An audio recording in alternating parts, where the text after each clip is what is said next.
Olá, bem-vindos a mais uma aula de Geografia. Eu sou João Paulo, professor de Geografia, e hoje nós iremos falar sobre globalização e economia. Esse tema ele está sendo abordado no PET 3, terceira semana, e é referente ao 8º ano do ensino fundamental, a todos vocês que são alunos do 8º ano do ensino fundamental. Então, hoje nós iremos estudar regionalização pós-Guerra Fria e a multipolarização, tá? Então, nós vamos analisar aí essa questão da regionalização mundial após o período da Guerra Fria e vamos ver um pouco também aí sobre a nova ordem mundial, que é a ordem multipolar. Iremos abordar também a temática da globalização e a sua relação com a economia, ou seja, o que a globalização ela tem a ver e em que ela interfere na economia, nos fluxos econômicos mundiais. Depois, iremos falar um pouco sobre os blocos econômicos, o que são blocos econômicos, alguns principais blocos econômicos que nós temos no mundo, no espaço geográfico mundial, e abordar um tipo de regionalização bem interessante, que é a regionalização que é chamada de Norte-Sul, que divide, que classifica e diferencia os países que estão mais ao norte do globo terrestre em relação aos países que estão mais ao sul do planeta. Então vamos lá. Alguns conceitos básicos que são importantes a gente fazer essa análise e essa abordagem para que você aí que está estudando, que está fazendo as suas atividades, tenha uma compreensão melhor, porque muitas vezes aquela atividade, ela tem uma relação, na maioria das vezes, na verdade, né, ela vai ter uma relação com uma atividade e um conteúdo que você viu anteriormente. Então é sempre importante fazer essa definição desses conceitos básicos. Então vamos lá. Regionalização. É um conceito estudado lá no 7º ano, mas que ele é sempre abordado. O que seria regionalização? É a divisão do espaço em partes com características semelhantes. E quando a gente fala de regionalização mundial, a gente vai falar justamente de quê? Da divisão do espaço geográfico mundial em partes que têm algumas características semelhantes, características físicas, né? Em termos de divisão continental, características sociais, econômicas, culturais, políticas. Então, todas as vezes que nós dividimos o espaço geográfico em partes com semelhanças de características, nós estamos fazendo, na verdade, uma regionalização daquele espaço. E o fruto da regionalização vai ser a região. Então, uma região, ela é resultado de um processo de regionalização que aquele espaço geográfico passou, seja ele de uma cidade, de um estado, do país ou até mesmo do mundo todo. A principal regionalização mundial é a regionalização dos continentes, e aí nós temos a América, a África, a Ásia, a Antártida, Europa e Oceania, que são os seis continentes do mundo.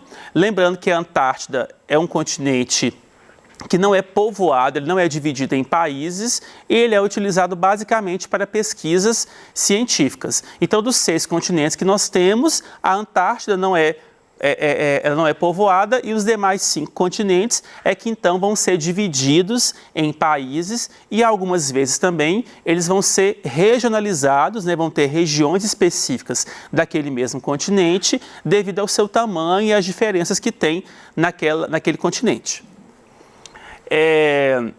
Desenvolvimento socioeconômico. O desenvolvimento socioeconômico, ele vai analisar o desenvolvimento da economia dos países e também o desenvolvimento social. Nós usamos muito o termo socioeconômico, né? E no caso aqui, desenvolvimento socioeconômico, porque esse desenvolvimento ele não é só da economia. Um país que é um país desenvolvido é um país que ele tem uma economia forte, né? Poderosa, mas que a população daquele país também participa desse desenvolvimento, uma vez que os investimentos nas políticas básicas de saúde, de educação, de segurança, elas são grandes também. Então, quando a gente fala que um país ele é desenvolvido, quer dizer o quê? Que economicamente ele é desenvolvido e socialmente também. As pessoas, elas colhem os frutos daquele desenvolvimento. Esse mapa é um mapa mundi, que ele tem a divisão continental do mundo, que são os continentes que nós vimos, não é? E aí nós temos a América, essa divisão da América especificamente aqui, tem aqui a América do Norte, Central e a América do Sul. É uma regionalização dentro do continente americano, mas nós temos o continente americano, né? No caso a América, Europa, Ásia, África, a Oceania e a Antártida, que é o Polo Sul, que é a principal regionalização mundial, a mais conhecida, a mais utilizada aí no dia a dia por todos. Geopolítica da Guerra Fria. A Guerra Fria, né, ela representou a ordem bipolar, como assim? Que era a ordem de dois polos. Após o final da Segunda Guerra Mundial, como já foi estudado aí, vocês já devem ter visto, os alunos já viram sobre isso. Após a Segunda Guerra Mundial, existiam dois grandes vitoriosos da guerra, que eram os Estados Unidos e a União das Repúblicas Socialistas Soviéticas, mais conhecida como União Soviética. E aí essas duas potências mundiais começaram a lutar, a brigar, digamos assim, pelo domínio e pelo poder mundial. A gente chama de Guerra Fria porque não foi um conflito armado, né? Foi uma guerra ideológica e uma corrida armamentista espacial. Então a Guerra Fria, que foi essa ordem bipolar, ela representou justamente, né, esse conflito ideológico que existiu, né, das divergências entre as ideologias capitalista e socialista, em que os Estados Unidos representavam a ideologia capitalista e a União Soviética representava a ideologia socialista. E é esse conflito entre essas ideologias, a corrida armamentista, que era aquela coisa, quem produz a arma de guerra mais poderosa, digamos assim, e a corrida espacial, que foi a corrida pela conquista do espaço, ela permeou, né? Ela ficou aí, ela vigorou por boa parte da segunda metade do século XX. Né? E aí o mundo vivenciou esse constante medo que existia de uma guerra armada, que ela não aconteceu entre as duas potências diretamente, mas o medo constante, ele existia. E aí nós temos o fim da Guerra Fria com a vitória dos Estados Unidos e a desintegração da União Soviética, porque a União Soviética, a União das Repúblicas Socialistas Soviéticas foi uma união entre vários países ali, né, da região ali da Rússia, né, os países vizinhos, que se juntaram e fizeram e formaram essa República Socialista Soviética. Essa imagem aqui, ela retrata bem o contexto da Guerra Fria, que é justamente isso que eu falei. Nós temos esse lado direito aqui é o lado da União Soviética, o lado esquerdo, o lado dos Estados Unidos, que tem as bandeiras ali representando. E aí o que acontece? Essa imagem ela é interessante porque ela representa justamente que os dois países, né, as duas potências, elas se preparavam para a guerra, mas nenhuma delas dava o primeiro passo para esse conflito armado. Muitas vezes porque um não sabia o poder de guerra que o outro teria. Então eles se preparavam para a guerra, porém não teve uma guerra direta entre União Soviética e os Estados Unidos. E aí eles tinham essas divergências ideológicas, cada um, né, representava um lado, e nesse período o mundo ele ficou dividido entre essas duas potências mundiais. Então a gente percebe justamente o quê? Que no espaço geográfico mundial tem uma divisão. Ou o país ele iria aderir ao lado soviético ou ele ia aderir ao lado estadunidense nesse período, e nesse contexto da Guerra Fria, que era justamente essa disputa dos dois lados.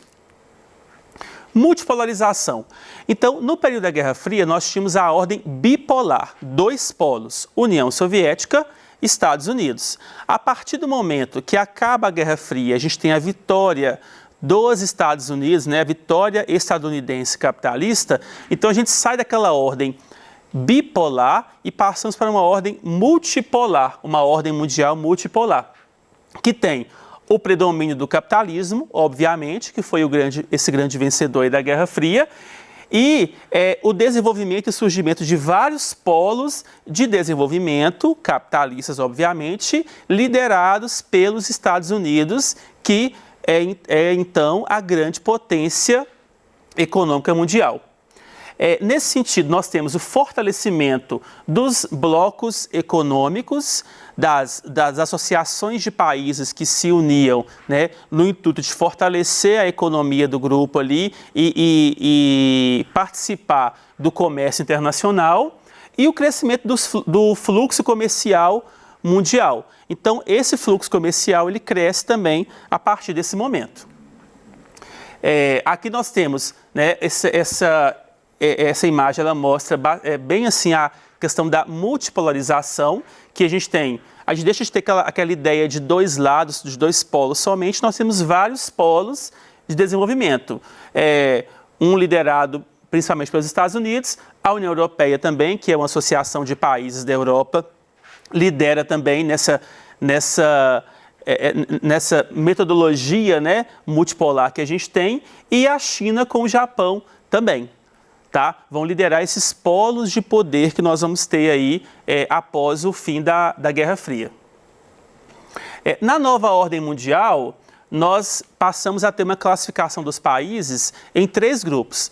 Nós temos os países desenvolvidos, que são os países que possuem um domínio econômico e tecnológico, eles dominam, né, a economia e a tecnologia, os recursos tecnológicos. Os países subdesenvolvidos, que eles dependem economicamente e tecnologicamente dos países desenvolvidos, eles têm um desenvolvimento menor, então, portanto, eles dependem dos países desenvolvidos. E nós temos os países emergentes, que são aqueles países que encontram-se em processo de desenvolvimento. A gente costuma falar o seguinte, que eles estão no meio do caminho. A gente tem os desenvolvidos, subdesenvolvidos, e no meio do caminho nós temos os países emergentes, que inclusive o Brasil faz parte desse grupo de países emergentes. Globalização. A globalização ela é fundamental para esse processo, porque a globalização ela é justamente a integração mundial promovida pelo avanço tecnológico dos meios de comunicação. Então, o processo de globalização, ele permite que a comunicação no mundo, ela aumente bastante, né? O processo de globalização, ele favorece o comércio internacional. Se a gente comparar lá na época das grandes navegações da colonização, quando um país ele ia vender um produto para outro país, para que aquele produto chegasse, demorava meses, né, em viagens de navio naquela época. E o processo de globalização, ele dá uma ideia de encurtamento das distâncias, porque o avanço tecnológico, ele permite que a comunicação entre as pessoas, entre países, ela seja favorecida. E aí, consequentemente, né, nós temos um desenvolvimento tecnológico grande também dos meios de transporte e os fluxos comerciais, eles vão crescer bastante aí nesse contexto. E aí nós temos como grande exemplo do mundo globalizado as empresas transnacionais e multinacionais, que são empresas que se espalham pelo mundo em busca de novos mercados consumidores. Né? Elas se espalham pelo mundo com o objetivo de produzir mais produtos e de ter um mercado consumidor cada vez maior. Essa imagem retrata bem essa questão dos fluxos comerciais, não é? Da interligação que a gente tem, que a gente vai ter no mundo, em virtude do processo de globalização e de como ele vai acontecer. Blocos econômicos. Os blocos econômicos são associações de países com o objetivo justamente de fortalecer a economia. Então, os países, nessa ordem, nessa ideia de ordem multipolar, de que se existe vários polos de desenvolvimento, eles se associam em grupos, em blocos, como a gente costuma dizer, e, né, portanto, eles ficaram bem mais comuns após o fim da Guerra Fria, que a gente saiu da ideia bipolar e viemos para a ideia do mundo multipolar. Esse mapa, ele mostra bem a ideia dos blocos econômicos. Nós temos aqui alguns blocos econômicos, dos principais blocos econômicos mundiais, que são essas associações de países, né, que se uniram. Um dos fatores interessantes é que a proximidade geográfica ela facilita bastante essa união, essa associação dos países em blocos, com esse intuito de fortalecer a economia. Regionalização norte-sul. Tá? Essa regionalização norte-sul é um tipo de regionalização que foi feita a partir das diferenças socioeconômicas dos países. Porque alguns estudiosos, alguns geógrafos perceberam o quê? Que havia um predomínio de países desenvolvidos mais ao norte do globo terrestre e que a maior parte dos países menos desenvolvidos estavam mais ao sul do globo terrestre. A partir disso, nós temos o quê? Justamente essa divisão que eu disse. O norte, predominantemente formado por países desenvolvidos, e o sul, predominantemente formado por países subdesenvolvidos. Essa linha vermelha, a linha vermelha aqui do mapa, mostra justamente isso. É uma regionalização que ela é utilizada bastante, só que ela não pode ser colocada como uma regionalização padrão, uma vez que nós temos algumas exceções. Por exemplo, a região da Oceania, né, Austrália e Nova Zelândia, apesar de estar mais ao sul do globo terrestre, são países desenvolvidos. Mas aí esse mapa ele mostra bem a questão das áreas de influência que nós vimos anteriormente, né, dos Estados Unidos, da União Europeia e do Japão, e também a regionalização norte-sul, que vai classificar dessa forma que eu coloquei aqui agora, que o norte tende a ser mais desenvolvido e o sul ele tende a ser menos desenvolvido. É claro que tem algumas exceções, como eu já disse anteriormente. Na aula de hoje, nós estudamos sobre a regionalização mundial, e aí nós vimos que nós temos várias formas de regionalizar o mundo, tá? Nós temos a divisão continental, nós temos a divisão socioeconômica, que são dos países desenvolvidos, os países emergentes e os países subdesenvolvidos. Nós temos a regionalização das áreas de influência, que nós vimos aqui também, e também, além disso, a regionalização norte-sul. Vimos um pouco da geopolítica da Guerra Fria, que foi esse período, né, que o mundo viveu na ordem bipolar entre a União Soviética e os Estados Unidos. Fizemos um paralelo entre a velha ordem mundial, que é essa ordem bipolar, e a nova ordem mundial, que é justamente essa ordem multipolar, que é pós-Guerra Fria. A multipolarização da economia, que aí nós temos como grande exemplo aí os blocos econômicos, o processo de globalização, que é a integração mundial promovida pelos meios de comunicação, que ampliou, né, aumentou bastante os fluxos comerciais, aumentou bastante o comércio mundial, né, a partir dos avanços tecnológicos dos meios de comunicação, dos meios de transporte, dentre outros. E também vimos sobre a regionalização norte-sul, que, como eu disse, é uma forma de enxergar o espaço mundial diferenciando os países a partir da sua localização geográfica, visto que tem um predomínio que os países mais ao norte do globo terrestre sejam mais desenvolvidos do que aqueles países que são localizados mais ao sul do globo terrestre. Ok? Muito obrigado pela atenção. Até a próxima aula. Estudem bastante e fiquem em casa.